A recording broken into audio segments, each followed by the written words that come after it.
Guys! Nandito ngayon tayo sa aming bahay at ngayon pag-uusapan natin with Mark yung mga comments sa YouTube. Yes! Pag-uusapan natin yung mga comments ngayon sa YouTube at kung may mga katanungan pa kayo in the future, handa namin sagutin yan. Okay, so tamang kwentuhan at jamming with Kuya Mark!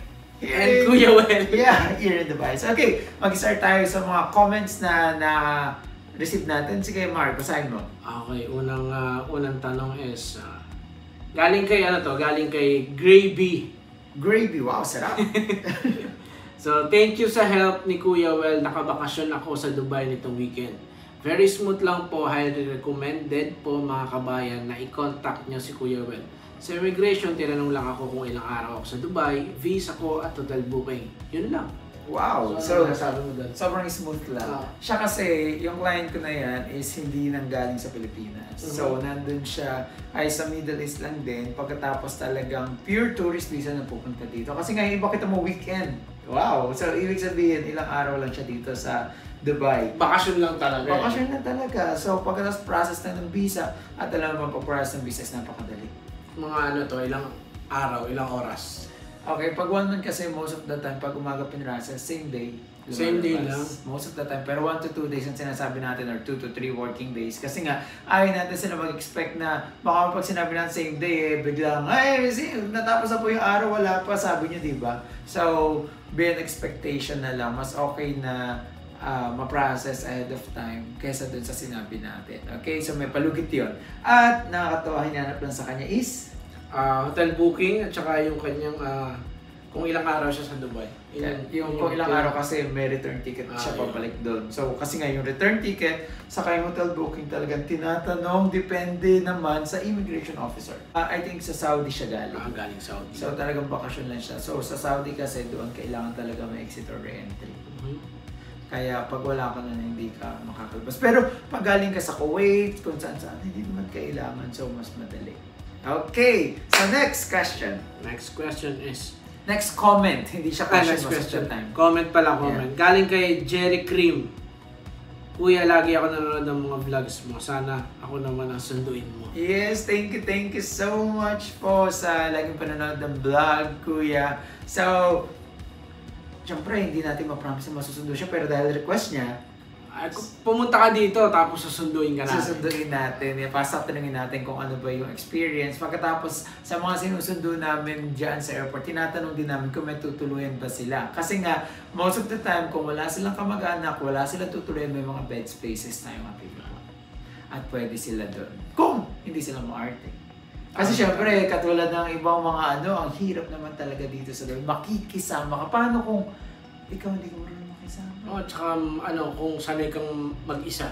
Oo, at gusto mo yung talagang malawak na space, no? Kasi ako din naman, nanggaling din ako dyan sa bed space, sa partition, pas ngayon nandito sa room, so nakakatawa lang. So kaya-kaya yung question din namin, okay? Okay. Next. Second comment, next comment. Magkano na po ngayon ang yearly rent ng isang flat sa Riga? Katulad doon sa'yo. Okay, ang yearly rent kasi, depende yan sa bahay. Sa flat. Bedrooms or what. Dito kasi sa Riga, actually, ang hirap maghanap ng mga dito ngayong flat kasi punuan. Pero nag-i-start ang 1 bedroom based dito sa amin na merong 65,000, 1 bedroom, 75,000 dirhams, 2 bedroom, 85 to 95, 3 bedrooms. Minsan 100. Ang mahal din no? Kaya, kung ikaw, kahit sabihin mo malaki ang sweldo mo, talagang hindi ka kukuha ng isang buong flat. Parang ikaw lang. Oo, nakadalasan kailangan mo talaga ng ka-share. Katulad namin, dito sa bahay, so ginawa kong yung pinaka-hallways, ginawa ko siyang bed space kasi nga para ako din, makatipid, di ba? Kahit nagbabayad ng dewa, nagbabayad ng kung ano-ano. Kasi nga, ang pag-ano kasi ng flat, hindi ngunit, let's say 75,000, hindi lang naman 75,000 nagagastos mo. May dewa. Ang dewa is Dubai Electric Water Authority. Pag nag-open ka ng dewa, may deposit na 2,000. Dirhams. Dirhams. Pagkatapos, kukuha ka ng internet. O magkano yun? Let's say 450. Pagkatapos yung dewa mo, babayad ka ng 1,800 to 2,000 monthly. Grabe, daming babayaran pala. Daming babayaran pagkatapos pag kumuha ka pa ng isang room dito, tapos pinarent mo sa iyo mismo, empty yan. Madalang yung dito sa Riga wala talagang empty siya. So, binili ko to, binili ko yan. Lahat na nakikita nyo dito is binili except dun sa cabinet na naka-attach dito. So, talagang medyo kailangan mo ng budget. Pero meron namang, kung may budget ka naman talaga, meron namang fully furnished na yung kaso ang mahal niya. Sobra. Kasi talagang, talagang kagastos ka. Kadalasan yung uso sa mga puti doon sa Marina or what. So, talagang parang nasa 6,000 monthly or whatever. Kaso mas okay na sarili mo gamit. No? Ang hirap lang pala mag-iilipan. Dala mo lahat. Okay, next. Ayan, ito pa yung next question. Interesado po ako sa sinabi nyo na may mga nagkakalabitan sa bed space. Mahilig po kasi ako mga labit. Yan ang problema. Hindi pala mahilig mga labit. Mahilig po kasi ako magpakalabit. Okay. Okay lang naman kung nagpapakalabit ka. Pero pag ikaw, kaya namali ka ng basa, pag ikaw yung nangangalabit, pagkatapos ayaw ng kinalabit. Yun ang problema! So kasi pag kinalabit mo, pagkas ayaw, doon nag-i-start ang gulo. Doon nag-i-start ang landian. Doon nag-i-start ang problema. Kahit may asawa sa Pilipinas, alam mo na, ganyan. So dapat tanongin nyo muna, pwede ka makalabitin. Nagpaalam, binigyan ng permission. Pero depende naman yan kasi nga, nagiging problema dito sa United Arab Emirates, LDR. Mahirap kasi yung LDR pagkatapos syempre may nami-miss. Alam mo ba, meron akong dating kabahay. Ano nangyari? Sila, may asawa ko na rin, may asawa ko sa Pilipinas. Pero pag nag-video call sila, magkatabi sila. Mag-boyfriend, nandito sa Dubai. Video call yung asawa, hindi ka lang nakikita. Pero, asawa, ganyan. Ibig sabihin is, dito sa Dubai, okay lang kung alam nyo yung setup nyo. Pero talo yung ma-phone. Nagigets mo? Grabe naman yun. Oo, totoo. I know, grabe, pero ayun na yung asawa, I love you. And nandito yung girlfriend. Wala lang, kumbaga, sige, kausapin mo lang yung asawa mo, basta, ikaw alam mo na may asawa ko, pero ganito tayo. Totoo yun. Pero ako, alam mo ba, pinaka na-experience ko dito first, yung pagdating ko dito, naka-bed space ako. Nasa taas ako. Nagising na lang ako minsan, yumuyugin talaga. May lindol kasi dito minsan. Oo, totoo yun. Hindi, totoo po yun talagang nagising ako, gano'n talaga ako. Ako na-curse, tinignan ko yung baba. May awang, may nagtatali. Which is, syempre ako na lang nahiya ako yung bumaba at lumabas. Kumbaga parang okay natutulog, hindi ko alam, syempre naisip mo ba't di ba inisip na may tao sa labas, ganito. Siguro nasa ruk-rukan ng kasiyahan. Ay! Yan, so wala akong magawa. So normal, ako kasi nag-a-adjust din naman ako, hindi naman pwedeng lahat. Baka sila pa mag-adjust sa akin, wala silang space. So sige, pagbigyan. Okay. Ikaw na lang nag-adjust. Yes, next. Sabi ni user. Okay. Ayun, gawa din kayo ng content na galing Pinas pero magtuturist dyan at may work siya sa ibang bansa. Kumbaga, magtuturist Oo, nagigets ko. Kasi kumbaga parang pwede niya maging stopover dito bago siya pumunta dun sa bansa. Pero alam mo ba, hindi lahat is, applicable. Kasi syempre, kung alam mo lang sa Pilipinas ka, hahanapan pa siya ng mga kung ano-ano para kung nagtatrabaho ba talaga sa ibang bansa or ganito. Hindi, let's say nagtatrabaho talaga siya sa ibang bansa. Katulad nito, ikaw na nagtatrabaho ka as a DH doon sa Saudi Arabia, akala ni si immigration, i-stop over ka dito. Kadalasan kasi hindi natin alam talaga yung mga yung mga intention ng tao. Pag nag-stop over dito na maghanap ng trabaho doon sa hindi na babalik. So yun ang problema. Pero for example, nagtatrabaho ka sa Canada, nagtatrabaho ka sa New Zealand, nagtatrabaho ka sa Australia, pupunta ka dito, papayagan ka. Malaki, super okay lang na payagan ka agad nung kasi nga pagpapalit mo by Dubai doon sa magagandang countries na yun. So, tinitingnan din ni immigration kung eto bang tao na to may chance na magtrabaho sa Dubai or babalik ko yun sa bansa nila. So, depende talaga sa iyo. Oo, depende rin sa magkano ba ang sweldo dito doon, ganito. At hindi na kasi, alam mo kasi din ng immigration yan na pag nagpunta dito, most of the time gusto na magtrabaho din dito sa United Arab Emirates. Kasi Dubai is napaka-open for tourist visa na maghanap ng mga trabaho. Hindi lang sa Filipino, for all countries, nationalities here in nandito, at para sa, yun nga, sa iba, katulad sa lahat ng bansa dito, pwede pumunta, maghanap ng trabaho. So, yun. Next. Next. Nakapunta na ako dyan sa Dubai last year. As a tourist visa. Okay. Ngayon, babalik ako dyan, tourist din. Pa-offload po kaya ako. Okay. Ganito kay Carlo. Okay, Mr. Carlo, depende yan actually. So, kung nag-tourist ka dito, pumunta ka noon, may trabaho ka, tapos tourist ka lang dito for a week or 2 or 1 month, tapos bumalik ka ng Pinas. It means clear ka. Bumalik ka, maganda yung intention mo.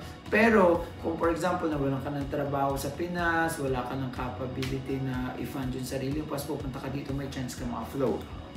Pero malaki yung chance din makapunta kasi nga, cleared siya. Pero, ang super duper ma-offload is yung nag-tourist dito, nakapaghanap ng trabaho, na isipan mo for good, umuwi, hindi ka na-cancel ang visa, tapos babalik ng tourist, harangin ka na. Kasi may record ka na eh. May record ka na. Tourist ka lang dati, sabi mo magtuturist ka lang, bakit ngayon? Bakit noon naghanap pa ng trabaho, tapos babalik ka ulit? Ano isipin ni immigration? Siyempre, maghahanap ulit ng trabaho. Ayun, yun naman talaga yun, di ba? Reality talk. Okay, next. Ito.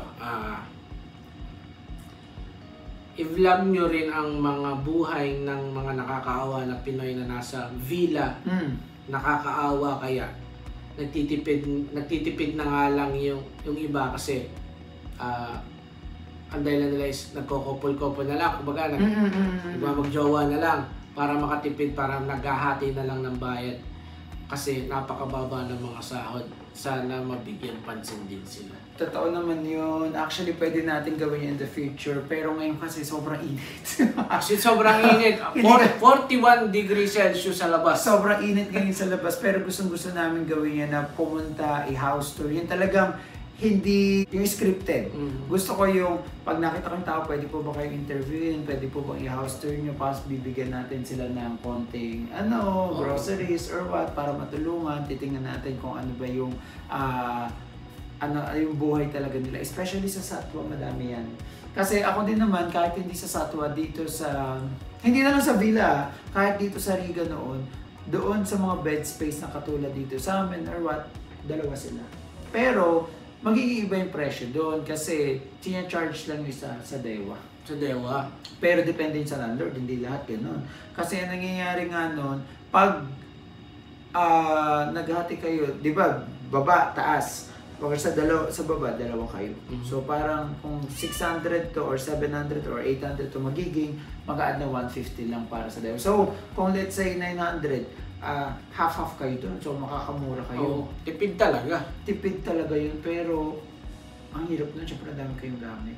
Doon nagiging crowded yung mga Pero totoo naman kasi, yung iba nagjojowa lang para makakahanap ng katuwang sa buhay. Kasi nga, ang hirap is parang mag-isa ka na nga, nahihirapan ka, wala ka pang katuwang sa buhay. So magjojowa, asa nakuha din jowa, para yung hindi naman ganun kalaki ng sweldo. So magsasama sila sa bed space. Bed space ang alam, dalawa pa. Oo, maghahati pa sila. Yeah. Pero iba siguro, gusto rin yung choice naman nila. Or else gusto lang talaga iba is magtipid. No? Okay, next. So Kuya, I love your vids. Lots of fun. Funny, Kuya, I wish I could come to Dubai and see you. Yeah, sasabihin na lang po kami kung pupunta kayo dito. Funny po ba? Joke. Hindi, pinagtawanan. Hindi, I mean, kung gusto niyo po pumunta ako pagkita, wala pong problema. Just let us know and then susunduin ko kayo para po makapag-banding tayo. Mag-date tayo for a day. Joke. May date. Okay, go. Next. Ito, sabi ni Chillax. Sir, sa mga 8 change visa status po, need ba ng 3,000 and hotel booking sa UAE as a proof? or applicable lang yan sa mga galing sa home country yung rules na yan. Okay. So sa ito hindi nga kailangan ng 3,000 Hindi na kailangan kasi legal siya na mag-change status. So sa A2A hindi kailangan yun. Kasi change na to, change visa. Yeah, saka madami na kaming nakapag A2A ng mga clients na hindi talaga hinanapin nyo. Kasi kami, hindi kami nagbe-base din kami sa balita, pero nagbe-base din kami sa mga reality na nangyayari na na-experience ng ating mga clients. Yes. Next. Sabi nito ni Marlene, Aganan Manlapan. Honestly, parang di po ako managing. Baka magkamali lang ng ano. Sobrang sikip ng place, ayoko nang masikip. Swerte po pala ako dito sa Qatar. Maganda accommodation. Ano bang pinagkaiba ng Qatar sa Dubai? Hindi, okay. Hindi lang naman sa, let's be in general like sa Saudi, sa Qatar. Kasi doon, pag hinar sila, kadalasan may free accommodation. Oo. So sa free accommodation, kailangan minsan 2 lang kayo sa isang room, 3 lang or 4. So, saka mura kasi yung cost of living doon. Like, hindi lang dito sa Dubai. Dito kasi sa Dubai, mahal. O, ikaw pumunta ka ng Sharjah, pumunta ka ng Fujairah. Doon, mura yung ano mo. Mura yung cost of living. Cost of living, mura yung bahay mo. Yung 700 mo, makakuha ka ng isang room siguro o whatsoever. Pero dito kasi sa Dubai, depende sa place. Kaya, nagtitipid din yung mga tao. Kadalasan, hindi lang naman din sa pagtitipid. Kasi ako, na-try ko nung panahong mag-isa ako, nag-partition ako. Malungkot. Hindi naman sa ano, ako kasi extrovert ako, gusto ko may kasama. So, malungkot siya na parang, walang sala, wala kayong common area. Ang common area nyo lang na pupuntahan is yung kusina. So, sa kusina magluluto-luto pa kayo, siksikan minsan, kakain lang, kukuha lang na kakain sa kwarto. So, parang, sino ka usap ko dito? Hindi ko naman, lalo na bago ka, hindi mo naman gano'n mga-close. Hindi ka na, yung gano'n. So, parang ano yun? Gawain ko yun. Pero di ba, ikaw, kaya mo yung sarili mo na mag-isa lang, na pupunta ka lang dun sa pagkaluto mo, sa kwarto ka lang kasi maglalaro ka. Pero paano naman kayo mga extrovert na parang gusto ko, may kasama ako lagi, gusto ko ganito. Di ba parang, kung ikaw may girlfriend ka, may kausap palagi sa phone o WhatsApp, paano kung wala? Di ba, ang gagawin mo na lumabas. Pupunta ka dito, tapos hanggang mapagod ka, babalik ka. Di ba, imagine that? Medyo nakakainip. Nakakainip naman talaga mag-isa. Parang gusto mo lagi may ginagawa. Yeah, kung magpa-partition ka, for me, mas okay na 2 din kayo. Ako kasi, nandito ako sa isang room, malaki siya. Pag nainip ako, pwede ko lumabas sa kusina. So, pwede kong makapag-usap. May mga tao. O may mga tao. Paano na lang yung talagang every spaces, walang lahat pinagkakitaan o whatsoever. So, hindi ka magiging masaya.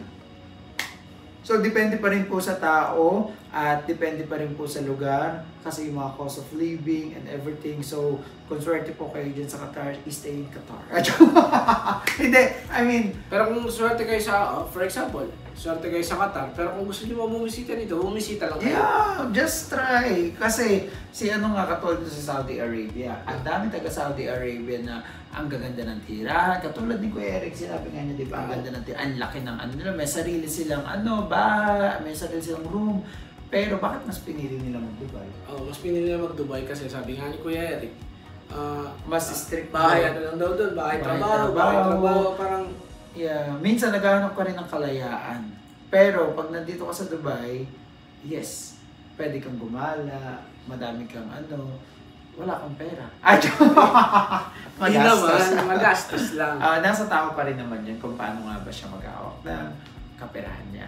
Okay! So, yun lang yung mga mga questions for today. Questions. So, kaya yung dapat, yung mga viewers dito is comment kayo ng mga gusto nyo sabihin or comment kayo kung ano yung mga katanungan nyo about sa mga dito sa Dubai. Sa Dubai. At kung ano yung mga curiosity nyo and everything. So, hindi lang naman pag-visa, hindi lang naman dito sa bahay. So, susunod may mga upload din ako na yung mga ano natin, papunta-punta doon sa Riga, nag-road road trip trip kami. tayo. So habang nag-uusap, makikita niyo yung pinakalugar ng Dubai para naman. Para yung mga viewers sa mga nasa ibang bansa ay makita nila, ganun pala ang ganun pala ang Dubai. Saka minsan lakad din tayo sa sa Moracabat. Huwag ngayon. Kahit gabi mainit. So para maka-interact din tayo sa mga kababayan natin nandyan na kamusta ba? Kasi umiikot lang sa atin lang minsan Pero, syempre mga client natin, paulit-ulit yung mga tanong, why not kamustahin natin sila? So, how's your work? Kamusta na? Ano na nangyari sa'yo? Kamustahin natin yung mga client na dumating na yung dito ng mga isang taon na, mga 3 months, kamusta na ganito? Isa-isahin natin sila interview para malaman natin. Okay, so guys, thank you for watching at sana magandang kwentuhan lang tayo, no? At sa mga susunod na araw, kayo naman yung makakasama namin dito sa aming vlog. So thank you so much guys and thank you for watching. Bye!